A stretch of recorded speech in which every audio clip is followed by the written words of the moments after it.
అలసందల చారు లేదా బొబ్బర్ల చారు కోసం ఫస్ట్ బొబ్బర్లని ఉడకబెట్టాలి. ఆ ఉడకబెట్టిన బొబ్బర్ల వాటర్ ఉంటుంది కదా! దాన్ని ఒక గిన్నెలోకి తీసుకోవాలి.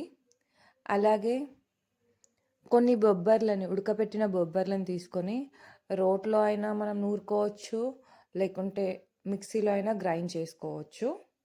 తర్వాత తాలింపులో జీలకర్ర, ఆవాలు వేసి కరివేపాకు కూడా ఇవి వేశాక బొబ్బర్ల వాటర్ని యాడ్ చేసి కొంచెం కచ్చా పచ్చాగా ఎల్లిపాయలను దంచి వేయండి. అలాగే మనం నూరుకున్న బొబ్బర్లది పేస్ట్ అది కూడా యాడ్ చేసి కలపండి. తర్వాత దీంట్లో టేస్ట్కి తగినంత ఉప్పు, కారాన్ని యాడ్ చేయండి.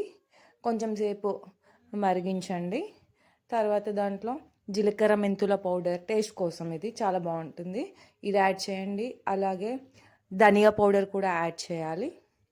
బాగుంటుంది ఈ రెండు యాడ్ చేస్తే. మనకు కావాలి అంటే చింతపండు యాడ్ చేసుకోవచ్చు. చింతపండు వద్దు అనుకున్న వాళ్ళు స్కిప్ చేసి నిమ్మరసం యాడ్ చేసుకోవచ్చు. టేస్ట్ చాలా బాగుంటుంది. తెలియని వాళ్ళు ఈ ప్రాసెస్ ఒకసారి ట్రై చేయండి. Thanks for watching the video.